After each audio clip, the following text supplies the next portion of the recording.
Noong ika-9 na siglo, isang grupo ng mga pangahas na Viking ang nagtakda upang subukan kung gaano sila kalakas. Ang tanging taong nakipagtalo sa kasakiman ng hari ng Viking ay si Osa, ang anak mismo ng hari, na nararamdaman na dapat tumigil ang kanyang ama habang may oras pa sila.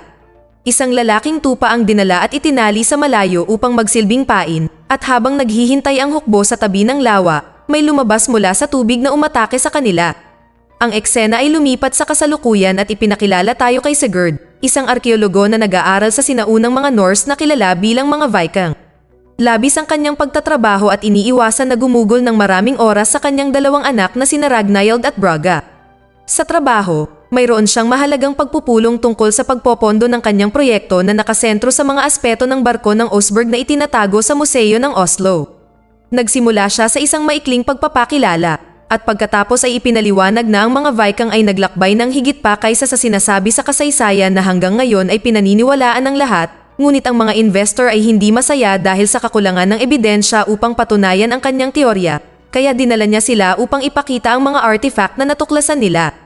Kabilang sa mga ito ay isang ulo ng ahas na may mga pattern, ngunit sa masinsinang pagsisiyasat, ang mga pattern na iyon ay natuklasan ng mga rune na binubuo ang salitang Ragnarok. Ang pagpupulong ay nagtapos ng masama para kay Sigurd dahil sa tingin ng mga investor ay hindi makatotohanan at hangal ang kanyang mga teorya at nagpasya silang bawiin ang pondo para sa kanyang kalokohan na proyekto. Gayunpaman, hindi ito sapat para mawala ang kanyang sigla. Kung tutuusin, hindi lang niya ito trabaho, kundi ang iniwang trabaho ng kanyang yumaong asawa na ang kwaderno ay puno ng mga guhit at mga simbolo ng rune na daladala niya kahit saan. Nang gabing iyon, isang tagumpay ang naganap ng si Alan, isang katrabaho sa kanyang proyekto, ay huminto sa kanyang bahay at nagdala ng isang stone tablet na nakita niya sa Finnmark, isang lugar sa hilagang Norway na kanilang pinagtutuunan ng pansin. Sa gitna ng tablet, nakakita sila ng simbolo na katulad ng isang bahagi na natuklasan nila, kaya pumunta sila sa museo upang kunin ang artifact at dinala ito para lang makitang akmang-akma ito sa simbolo.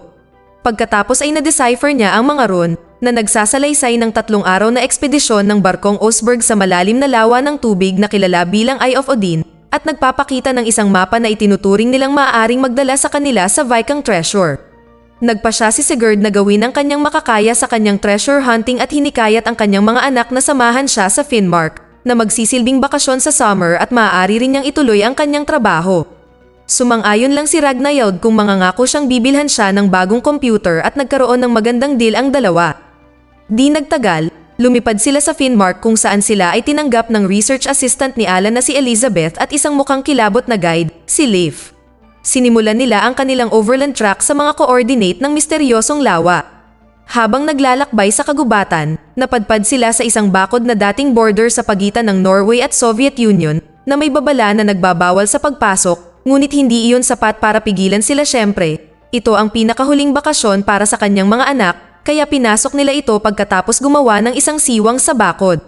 Dinala sila ni Leif sa nag-iisang lawa ng milya-milya ang lawak na mayroong maliit na isla sa gitna na kinilala nila bilang Eye of Odin. Nagpatuloy sila sa isla sa pamamagitan ng pagtawid sa tubig gamit ang pansamantalang bangka at mga sagwan na gawa sa mga kahoy at mga sanga na pinagtali-tali. Sa sandaling marating nila ang isla, ginamit nila ang kanilang mga detector upang hanapin ang mga bakal na bagay at nakahanap sila ng maraming mga shell casing. Habang inaalam ng mga matatanda ang lugar, nagpasya ang mga bata na galugarin ang lugar at hindi nagtagal, nakahanap si Ragnhild ng isang Soviet barracks habang si Braga ay nakahanap ng isang kuweba. Tinawag niya ang kanyang ama na sa pagsisiyasat ay napagtanto na ang kuweba ay mas malalim kaysa sa inaasahan nila.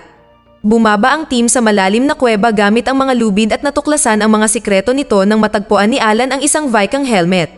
Si Sigurd at Alan ay nakatayong walang imik nang sa wakas ay nakahanap sila ng isang piraso ng ebidensya upang patunayan ang kanilang teorya na nagpapahiwatig na sila ay tama na nagpunta ang mga Viking sa Finnmark. Habang naghahanap ng higit pang ebidensya, nakakita si Braga ng isang ovoid na bagay sa mababaw na puddle at itinago niya ito sa kanyang rucksack. Ang grupo ay nasa sabik na makahanap ng maraming iba pang mga bagay tulad ng mga sandata at mga piraso ng baluti, at si Sigurd ay nagtataka kung paano nila dadalhin ang lahat ng ito sa museo sa Oslo.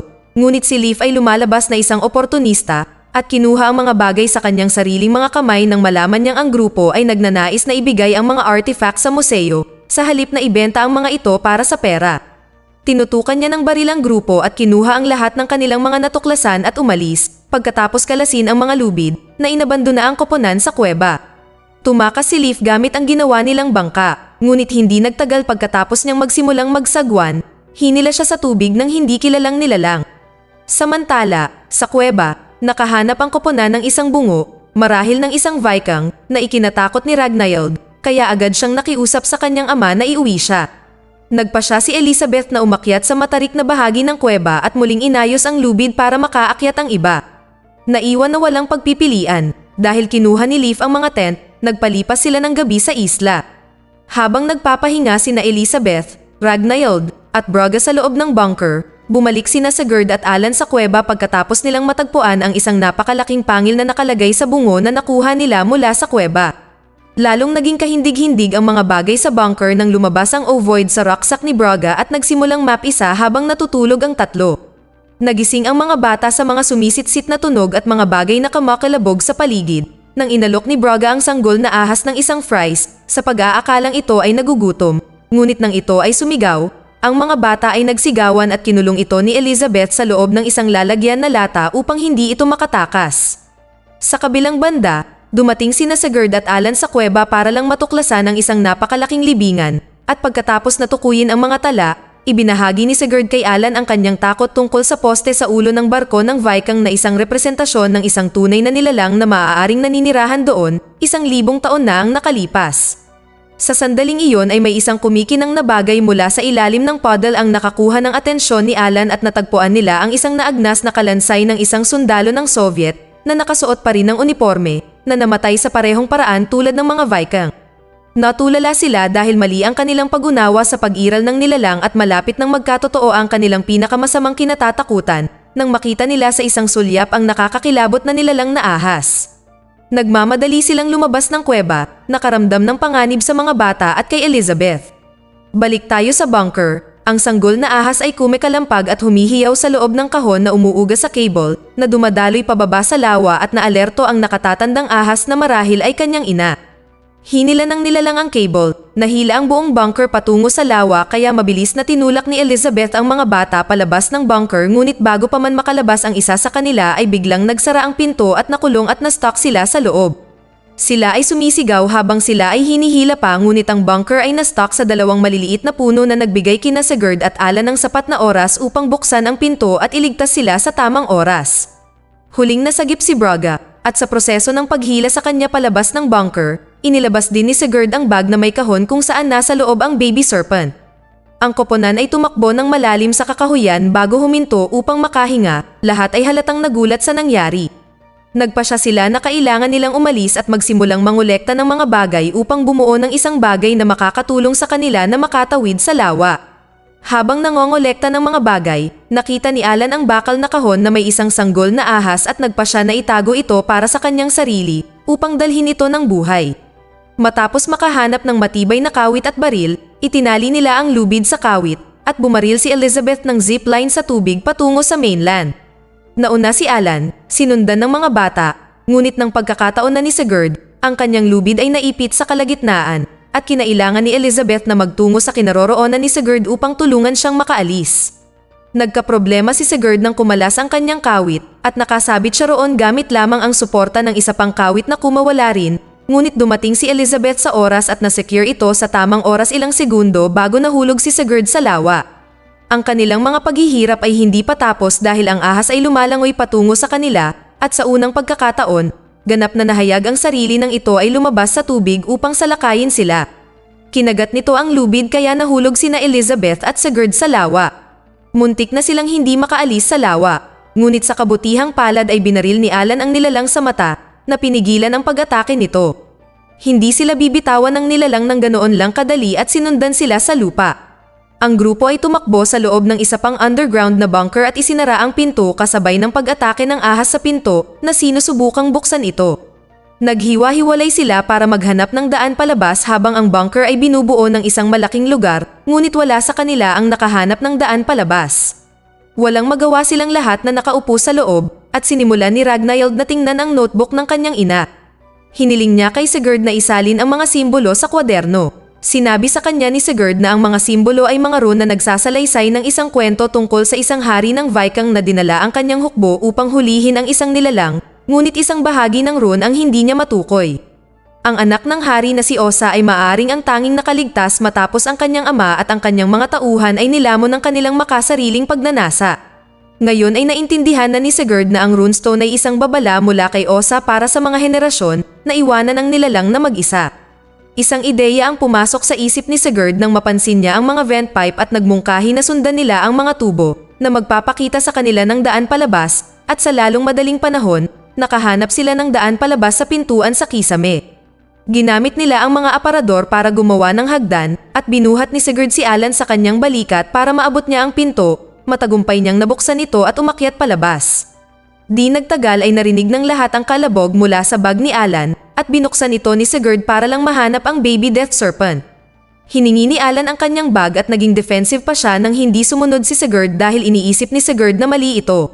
Ngunit nang pilitin siya ni Alan na iabot sa kanya ang bag, ibibigay na sana sa kanya ni Sigurd ang bag nang hilahin ng ahas si Alan at nilamon siya. Pagkatapos ay sinubukan nitong pumasok, bumagsak sa bunker tunnel at pinatumba sina Elizabeth at Sigurd. Habang ang mga bata na nakatayo sa medyo malayo ay tumatakbo palayo sa kaligtasan, isang alabok na ulap ang sumambulat sa kanilang likuran na sinamahan ng isang nakakatakot na ingay. Nagtago ang mga bata sa mga locker at tinakpan ni Ragnhild ang bibig ni Braga para pigilan siyang makagawa ng anumang ingay habang dumadaan ang ahas sa lagusan. Nang makita nilang wala na ang nilalang, lumabas sila ng locker at nagsimulang hanapin ang kanilang ama, hindi nila namamalayan na nasa likuran nila ang nilalang. Nagsigawan sila nang makita nila ito sa likuran nila at tumakbo. Tinawag ang kanilang ama, ngunit sa huli, na-corner sila nito. Ang walang malay na si Sigurd ay nagsimulang magkaroon ng kamalayan nang marinig niya ang kanyang mga anak na sumisigaw at nagpasya na ibalik ang sanggol na ahas, sa pag-aakalang iyon ang magpapatahimik sa nilalang. Nang sasalakayin na ng nilalang ang mga bata, nagsimulang maglakad si Sigurd patungo sa kanila dala ang maingay na baby serpent na nakagambala sa ahas at sinundan ang boses nito. Hindi nagtagal ay lumitaw ang ahas sa harap ni Sigurd at ngayon, kaharap ang nilalang, ibinalik ni Sigurd ang sanggol na ahas at umalis ang nilalang nang hindi sinasaktan ang sinuman. Si Sigurd ay nagmamadali sa kanyang mga anak at niyakap sila, humihingi ng paumanhin sa pagsasapalaran ng kanilang buhay. Sa pagtatapos ng pelikula, tinahak nila ang daan patungo sa kung saan nakahiga si Elizabeth na walang malay at matapos siyang tulungang bumangon, ang apat ay lumabas, dala ang sikreto nila, at sinunod ang babala ni Osa na iwanan ang nilalang at ang mga supling nito. Dito na nagtatapos ang kwento. Sana ay nagustuhan nyo. Mag-subscribe na kung hindi ka pa nakasubscribe. Pindutin na rin ang notification bell at like button upang matulungan ang channel, and leave a comment down below. And as always, thank you for watching.